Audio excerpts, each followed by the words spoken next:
homie. You may have noticed at the 2022 Arnold Strongman Classic that for 0 performances, athletes still get points. So they still get the remainder of the points that are left over, 10, 9, 8, 7, 6, 5, 4, wherever they are in the positioning toward the bottom, they do split those points. They don't get 0 points for a 0 performance. So I got to thinking, how would this have played out if a 0 performance receives 0 points like it does in other competitions? And I thought it'd be an interesting exercise to see how the men's pro at the Arnold Strongman Classic would have played out placing-wise if 0 meant 0.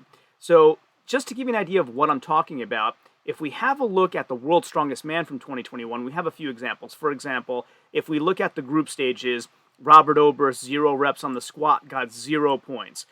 Jerry Pritchett, for example, 0 on the overhead medley, got 0 points. They didn't get the remainder of the points left over if you start from 5, 4, 3, 2, 1 of 5 competitors in that group.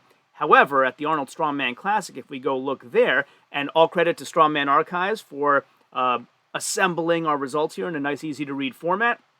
So taking a look here, we have zeros that were not 0 points, like Bobby Thompson, for example, 0 reps on the dumbbell press, still 2.5 points because that was the remainder of the points after allocating points to everybody else. And he's not the only example. Trey Mitchell's in there as well, Tom Stoltman as well. And very conspicuous here, Tom Stoltman, the only one I see who's 0 2 events. So he 0'd the dumbbell press, and he 0'd the stone to shoulder, very surprisingly to me. So let's see how those zeros, if you gave them 0 points, like you would see at World's Strongest Man, how that would have played out. So first and foremost, I have down the left the placing that I predicted for the athlete, the actual placing that they got here, the predicted points I predicted for them, their actual points, and over to the right, what would have happened if 0 equals 0. So Martin Zlitzis, for example, I had predicted 3rd, and I had said if he did very well in stone to shoulder, which was very possible, he probably could win the show. He did end up winning the show, as you all know by this point. Martin Zlitzis did not 0 anything, so he got 41 points. If 0 meant 0, he would still have 41 points and still be first place. Alexei Novikov, I had predicted for 4th. He ends up in 2nd place overall in the show, 37.5 points. Still would have had 37.5 points in 2nd place. He did not 0 anything. Moving on down the list, I have Luke Stoltman. So Luke Stoltman, I had predicted 8th. He ended up doing a lot better than that.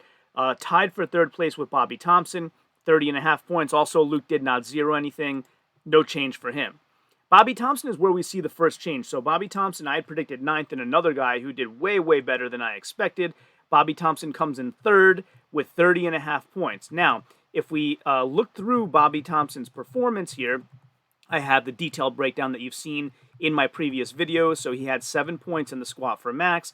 The dumbbell press is where he had the 0 performance right here, but got 2.5 points for it. So if 0 performance meant 0 points, Bobby Thompson would have ended up with 28 points instead of 30.5 and would have been in 4th place instead of 3rd, tied for 3rd. So not a big placing difference, but enough to not be a podium finisher. Although, again, like with a rogue-based contest like this, I don't see them ever show an actual podium, so not sure how much that matters prize money-wise, but would be a 1 placing difference. Still a very, very good finish. For those of you always tuning in to see my detailed analysis and my spreadsheets and love what you're watching and want access to them yourselves, I do offer that now as part of my YouTube channel membership level 2. So you can go over to my YouTube channel, click the join button as you see here, and then I have 3 different levels. So level 1 gets you all kinds of customized badges, and then you get custom emojis to use on live streams. You get member shoutouts every month. That's members only community posts, a whole bunch of different behind the scenes stuff and all, just in level 1. At an extremely, extremely reasonable price. Level 2 gets you access to all my Strongman analytics spreadsheets, everything I ever create or ever will create. I add links to that in the membership community for that. And then you can be a live guest on my show as well. Just wanted to let you know that memberships are available at extremely reasonable prices, and you can help support the channel that way as well. Now on to today's content. Rob Kearney, who I predicted to be in 7th, and because I deviated from my algorithm a little bit, I shouldn't have. I think I actually would have had his placing right if I would have stuck to it. But he ends up taking 5th overall, a very good finish. And Rob Kearney with 28.5 points did have a 0. So as we see back here, looking at Rob Kearney, he had a 0 on the stone to shoulder, so he got 3 points for it anyway. Not counting that, Rob would have ended up at 25.5 points instead of 28.5 points. Still 5th place, so it doesn't make a difference for Rob Kearney. Maxime Boudreau, I had predicted 5th place. He came in 6th, so I was pretty close there, only off by half a point on my predictions for overall points for him. Maxime did have a 0 in his performance at the Arnold, so his 0 also was on stone to shoulder, as you can see right here on Strongman Archives. And so that being said, Maxime would have ended up at 24 points instead of 27 if you're counting 0 points for a 0 performance, but still 6th place. So it doesn't make a difference for Maxime. He still ends up 6th place overall, even counting 0 as 0. Then we go to Tom Stoltman. So Tom Stoltman I had predicted to be last, 10th place here. He ends up in 7th place. And so you get to thinking like, well, you were off by 3 places. He ends up with 21.5 points, but as I mentioned, Tom Stoltman, 0-2 events. So that's the first time where you come over to the right here and it doesn't line up immediately. And that's because if you count his zeros as zeros, Tom Stoltman ends up with 16 points, which is 9th place, which if you don't count JF Caron, who had to actually withdraw from the contest, Tom is last of all the remaining competitors if you count his zeros as zeros. So he would have been 16 points for 9th place, which in essence is last. And even if you count him against JF while JF was still in the competition, Tom would have only had 9 points by the time JF would have had 11 points when he would 11.5 points when he withdrew in the 3 events that he did. So not only is Tom Stoltman last among the remaining competitors, not counting JF who withdrew, but he was losing to JF when JF withdrew. So no slight on Tom, but as I and other folks who shall remain nameless who really know what they're talking about in the sport have said, these were never a good set of events for Tom, like Britain's were an obvious great set of events for Tom. So Tom Stoltman would have come in last, with the caveat about JF having to withdraw.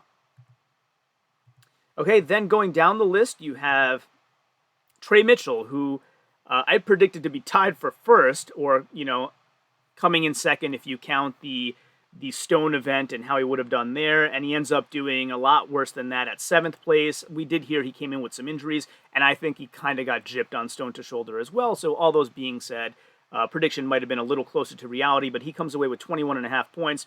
That would have been 19 if you count the 0. So going over to Trey, you see Trey zeroed on dumbbell press and got 2.5 points there. So equilibrating for that, it would have been a 19-point total, or 8th place for Trey Mitchell, so he would have done 1 place worse than what he actually ended up doing. Evgeny Markov, I had badly predicted to be in 1st place, so he ends up coming in 9th. But if you look at the equilibration for zeros, his 21 points should have gotten him 7th place because he didn't have zeros in anything, right? So if you look at Evgeny Markov, he has no zeros across the board, so it should have been 7th. Yeah, I was still way off, but not quite as far off. So that's Evgeny Markov. Then we have JF Caron, of course, who I had predicted to be in 5th place, ends up getting badly injured. And for those of you watching this, we're working on JF and possibly getting him on the live stream pretty soon, so keep your eyes peeled for that. That's going to be super exciting. We'll get some updates on how he's doing with his recovery, I hope. And I hope he's doing very well with his recovery. But he ends up 10th place, 14 points, again, because he had to withdraw after 3 events. And he did have a 0, so that would have been 11.5 points instead of 10. And that's where I came up with the comparison with Tom Stoltman. So I'm not comparing JF's 14 points to Tom's total with his zeros. I'm comparing Tom's zeros to JF's zeros, and JF's still ahead.